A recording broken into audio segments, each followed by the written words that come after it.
আমাদের সবারই একটা সাধারণ মানে জনগণ জানা আছে, সবারই একটা ধারণা যে আপনার কন্টেনারের ভিতরে যে জল ছিল ওইখানে পোকা ছিল এবং ওই জলটাই বিভিন্ন বোতলে ভাগ করা হয়েছে। ওইটা নিয়ে কি করবেন?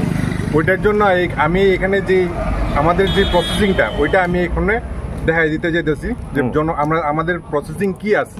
মানে আপনি কি এটা করতে চাইতেছেন যে আপনার বোতলের জলটা আলাদা আলাদাভাবে প্যাকিং হয়? পোকাটা কি কন্টেনারে ছিল কিংবা না, পোকাটা বোতলের ভিতরে আছিল। এটা আমরা মিসম্যানেজমেন্টের কারণে ওই জিনিসটা হয়ে গেছে।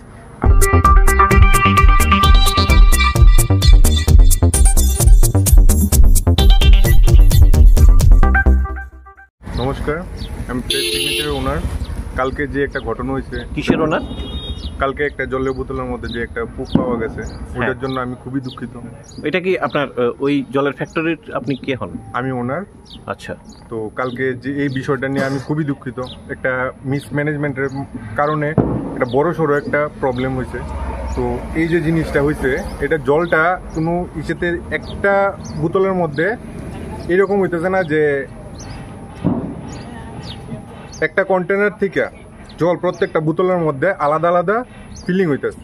কোনো এরকম না যে এই পোকাটার কন্টেনারের ভিতরে আসছিল, পোকাটা বোতলের ভিতরে আসছিল। নমস্কার, সাফ কথার পর্দায় আজকে যে বিষয়টা নিয়ে নিশ্চয় বুঝতে পেরেছেন। ফ্রেশ যে জল নিয়ে এত সমস্যা, উনি সাগর পোদ্দার, উনি এসছেন এই ভুল ভ্রান্তি যেটা আছে, যেটা আপনারা পানীয় জলের ভেতরে কালকে একটা পোকা পেয়েছিলাম যেখানটায় একটি ফ্লোরিং ভেতরে ছিল, সেটা নিয়ে আমরা অসম্ভবভাবে জনগণ অসুরক্ষিত ভেবে, অসুরক্ষিতই, এটা অসম্ভব সেন্সিটিভ ম্যাটার। যেহেতু জলের অপর নাম জীবন, তাহলে আমরা জীবন যেহেতু সুরক্ষা রাখতে হবে, জীবনকে সুরক্ষিত করার জন্য যদি জলে কোনো প্রকার সমস্যা হয়ে থাকে সেক্ষেত্রে সবাই সচেতন হতে হবে। সে বলার অপেক্ষা রাখে না। উনি এসছেন, উনি বিশালগড়ে ওনার ফ্যাক্টরি রয়েছে, উনি ওখান থেকে এসছেন মাপ চেয়ে নেওয়ার জন্য রাজ্যবাসীর কাছে, যেহেতু ওনার ফ্যাক্টরি থেকে বিভিন্ন জায়গাতে পানীয় জলগুলো সরবরাহ করা হয়। তো এখন এই জিনিসটা আমি শুধরানোর লেগা আমি চেষ্টা করুম, আর এই জিনিসটা দ্বিতীয়বার কোনোবারই হইতো না। আর আমাদের যে প্রসেসিংটা, ওই প্রসেসিংটা আমরা সবাই দেখাই। জলই যেহেতু জীবন, এটা তো আপনার মিস্টেকের কারণে একরকম জীবন নিয়েই ছিনিমিনি খেলা। এই ক্ষেত্রে জলের ফ্যাক্টরির ওনার হিসেবে আপনার সামনের দিনের মানে দায়িত্ব কতটুকু থাকবে? আমি 100% প্রিকশনের সাথে এখন কাজ করার উদ্যোগ নিতেছি। আমার যে প্রিকশন নেওয়া আছে ফুললি অটোমেটিক। তো মেশিনারিজের মাধ্যমে যে এরকম হইতে পারে, তো ওইটা আমার মাথার মধ্যে আসছিল না। তো এখন থেকে আমরা আরও প্রিকশন আরও বাড়াইতে লাগবো, যে মেশিনারির মাধ্যমেও ভুল হইতে পারে।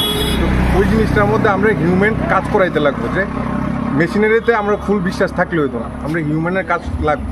তো হিউম্যানের মাধ্যমে আমরা যাতে আরও ভালো প্রিকশন নিতে পারি, ওই চেষ্টাটা আমরা করব। আপনার জল কোন কোন জায়গাতে যায়? সারা ত্রিপুরাতে যায়। সারা ত্রিপুরাতে যায়। তাহলে রাজ্যবাসী এই ক্ষেত্রে আপনার জলের উপরে নো ডাউট সন্দেহ কালকে তো জাগছেই মনে, তাই না? না, জল নিয়ে কোনো সন্দেহ নেই। জল 100% পিওর আছে। জলে 9 স্টেজ ফিল্টারেশনের মাধ্যমে জল ফিল্টার হইতেছে। এসএস বডি, এসএস কন্টেনার, সব কিছু এসএস এর মাধ্যমে জল ফিল্টারেশন হইতেছে, স্টোর হইতেছে। উনি বিক্রয় করেন, কিন্তু ওনার একটা বিষয় হচ্ছে উনি এসছেন যে প্রসেসটা রয়েছে, আমাদের একটা ধারণা রয়েছিল যে একটা কন্টেনারের মধ্যে যে জলগুলো তৈরি হচ্ছে সেখান থেকে বিভিন্ন বোতলে চলে গেছে। এর মানে জীবাণুতে ভর্তি যে জলটা, ওই জলটা বিভিন্ন বোতলে চলে গেছে। আদৌ সেটা নয়, কেননা ওনার মেশিনারিজ অটোমেটিক মেশিনারিজ, ম্যানুয়ালভাবে উনি ওনার ফ্যাক্টরিতে কাজ করেন না। ওর ভিডিও উনি দেখিয়ে দেবেন কিভাবে হয়। তবে এখানে এসছেন, উনি মাপ চেয়েছেন রাজ্যবাসীর কাছে একটি মাত্র কারণে, সেটা হচ্ছে জলই যেহেতু জীবন, আর এই জল ছাড়া যেহেতু আমরা বাঁচতে পারবো না। এবং বিবাহ বার্ষিকীতে, বিবাহ অনুষ্ঠান থেকে শুরু করে, বার্থডে থেকে শুরু করে শ্রাদ্ধানুষ্ঠান, সব জায়গাতে যেহেতু সবাই মিনারেল ওয়াটারটাকেই বেছে নিচ্ছে, সুতরাং মিনারেল ওয়াটার, আমাদের খাওয়ার জল যদি ঠিকমতো সুরক্ষিত না হয়, সেক্ষেত্রে যে একটা বিশাল সেন্সিটিভ বিষয় উঠে আসবে, এজন্য উনি সেখান থেকে এসে সবার কাছে উনি মাপ চেয়ে নিচ্ছেন। একটা বিষয় যে ওনার ম্যানেজমেন্টে ভুল হয়ে গেছে, যে একটা পোকা একটা জলের বোতলে ঢুকে গেছে, যেটা গতকাল আপনাদেরকে দেখিয়েছিলাম। আজকের দিনে উনি কি বলছেন ওনার সাথে কথা বলে নেব, উনি বুঝিয়ে দেবেন এবং সাবকথার পর্দায় আপনাদেরকে দেখিয়ে দেব কিভাবে ফ্যাক্টরিতে কি উপায়ে কি পদ্ধতিতে জলগুলো সরবরাহ করা হচ্ছে এবং সেখান থেকে বেরিয়ে আপনাদের হাতে গিয়ে পৌঁছাচ্ছে। একটা ঘটনা হয়েছে কিসের ওনার? কালকে একটা জলের বোতলের মধ্যে যে একটা পুক পাওয়া গেছে, ওটার জন্য আমি খুবই দুঃখিত। এটা কি আপনার ওই জলের ফ্যাক্টরির আপনি কে হন? আমি ওনার। আচ্ছা। তো কালকে যে এই বিষয়টা নিয়ে আমি খুবই দুঃখিত। একটা মিসম্যানেজমেন্টের কারণে একটা বড় সড়ো একটা প্রবলেম হয়েছে। তো এই যে জিনিসটা হয়েছে, এটা জলটা কোনো ইসেতে একটা বোতলের মধ্যে এরকম হইতেছে না যে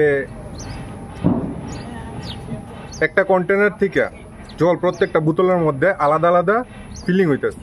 কোনো এরকম না যে এই পোকাটার কন্টেনারের ভিতরে আসছিল, পোকাটা বোতলের ভিতরে আসছিল। আমাদের সবারই একটা সাধারণ মানে জনগণ জানা আছে, সবারই একটা ধারণা যে আপনার কন্টেনারের ভিতরে যে জল ছিল ওইখানে পোকা ছিল এবং ওই জলটাই বিভিন্ন বোতলে ভাগ করা হয়েছে। ওইটা নিয়ে কি করবেন? ওইটার জন্য আমি এখানে যে আমাদের যে প্রসেসিংটা ওইটা আমি এখানে দেখাই দিতে যেতেছি যে আমাদের প্রসেসিং কি আছে। মানে আপনি কি এটা করতে চাইতেছেন যে আপনার বোতলের জলটা আলাদা আলাদাভাবে প্যাকিং হয়? পোকাটা কি কন্টেনারে ছিল কিংবা না, পোকাটা বোতলের ভিতরে আসছিল। এটা আমরা মিসম্যানেজমেন্টের কারণে ওই জিনিসটা হয়ে গেছে, আমরা ধরা পড়ছে না। তো ওই জিনিসটার লেগে আমি খুবই দুঃখিত। তো এখন এই জিনিসটা আমি শুধরানোর লেগে আমি চেষ্টা করুম, আর এই জিনিসটা দ্বিতীয়বার কোনোবারই হইতো না। আর আমাদের যে প্রসেসিংটা ওই প্রসেসিংটা আমরা সবাইকে দেখাই দেব।